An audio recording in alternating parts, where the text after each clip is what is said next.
Hi, and welcome to the Corporate Warriors podcast. In this episode, we will talk about what it takes to be a high achiever in today's working environment and how you can accelerate your career and achieve your career objectives with ease.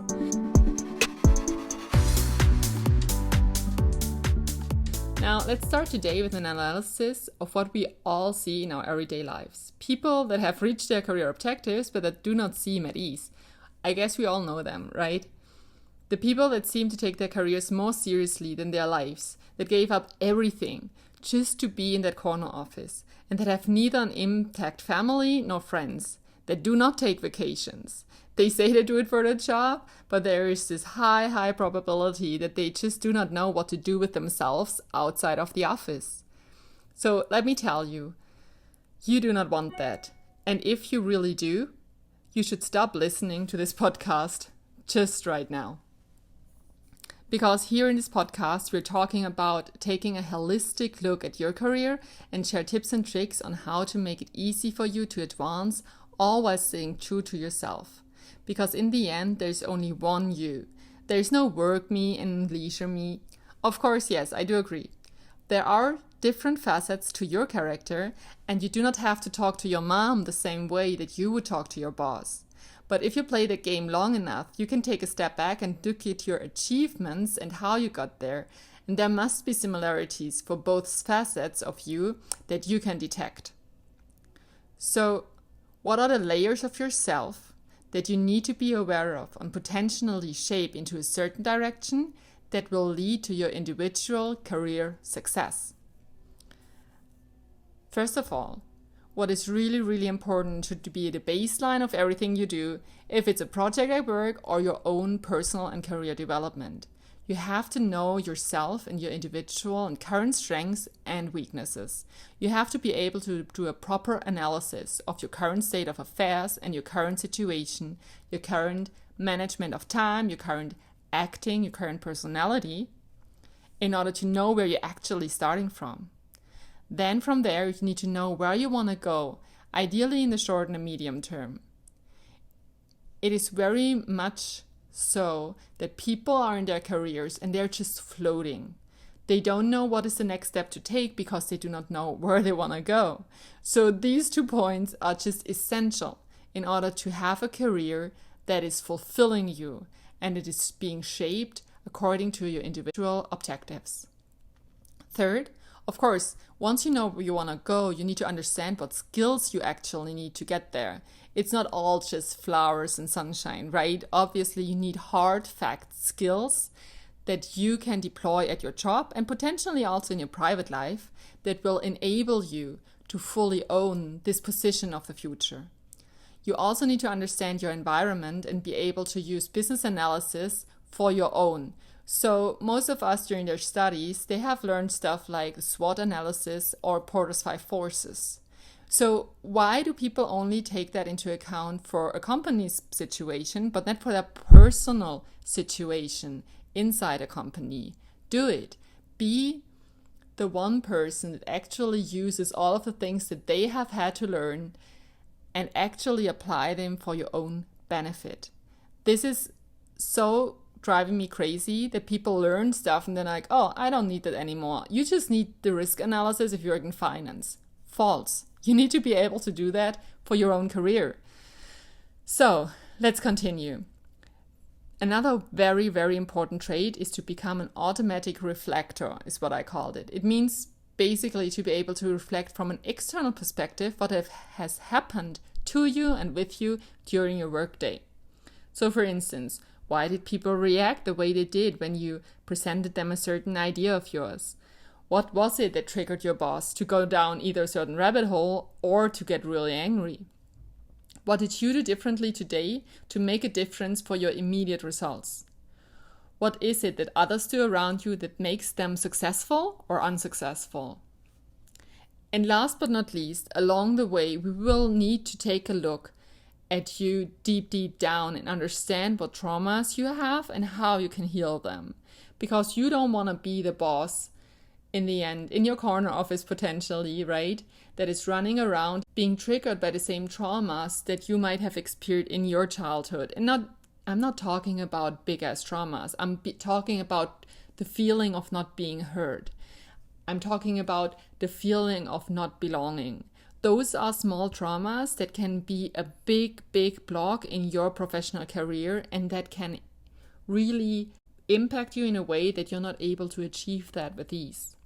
So I understand all of that seems a lot, but the fun part is you do not have to know everything straight away.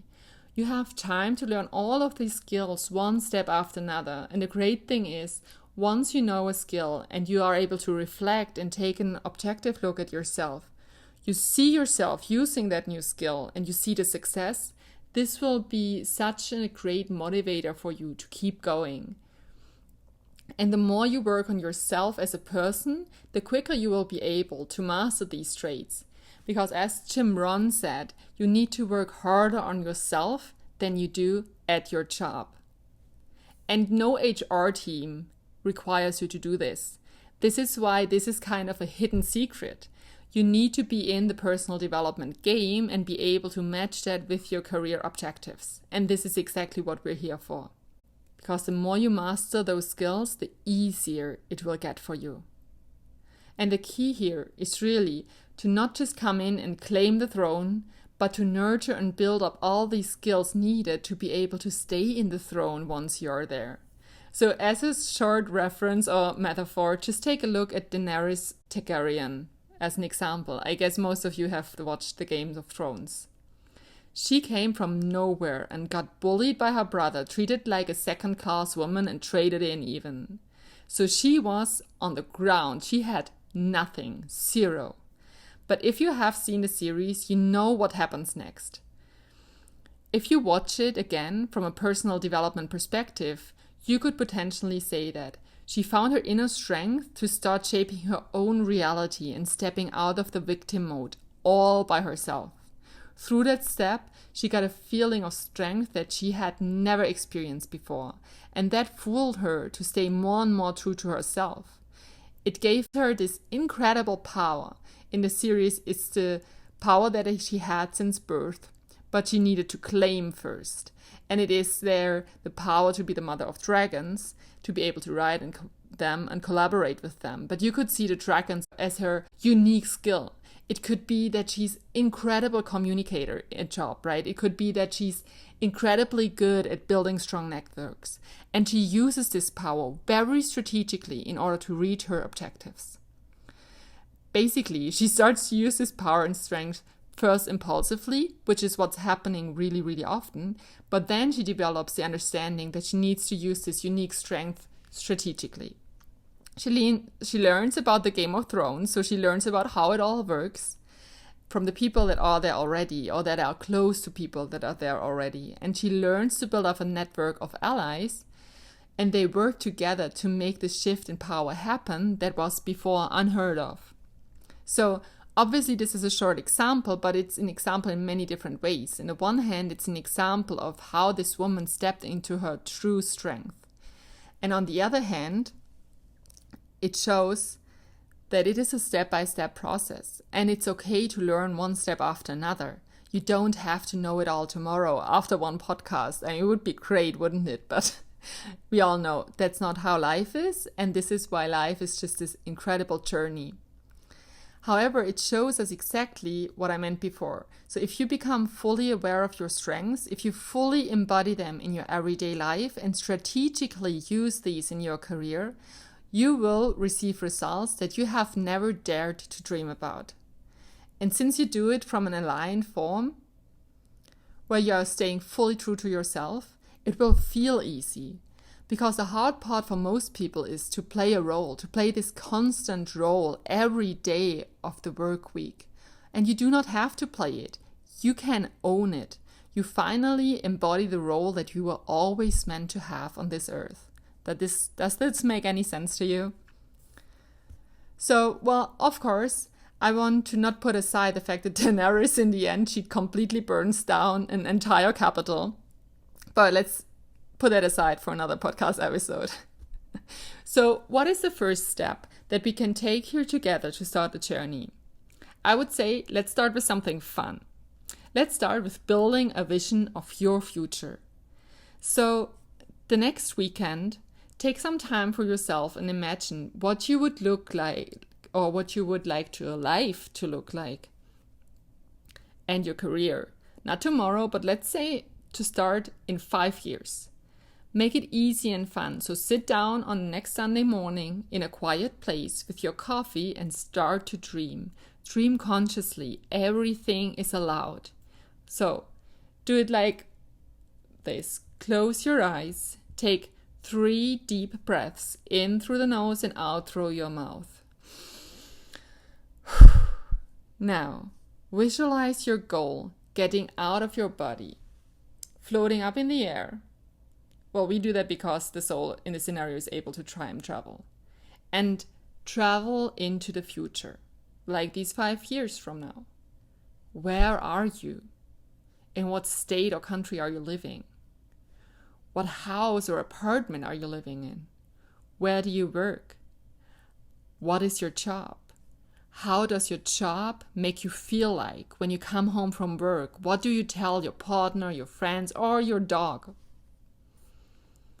What feedbacks are you getting at work from your boss, from your coworkers, or your direct reports? How does it make you feel? Go into the emotion that your ideal state, your ideal career will evoke. How do you look? How happy are you? Do you have a partner or a family? Let really go of what is possible and what is impossible and just dream. There are no limits. The only limits are the ones that you set for yourself. So just don't. Practice being limitless. Once you feel you have seen enough, travel back to your present moment, breathe again a few times deeply in and out, and open up your eyes. Now the important part. Write down everything that you have just seen and experienced and allow yourself to get excited about your future, because it is yours. It is your life. You can make anything happen as long as you believe in it and do the small steps one after another over and over again. Just your journey of life becoming a real reality.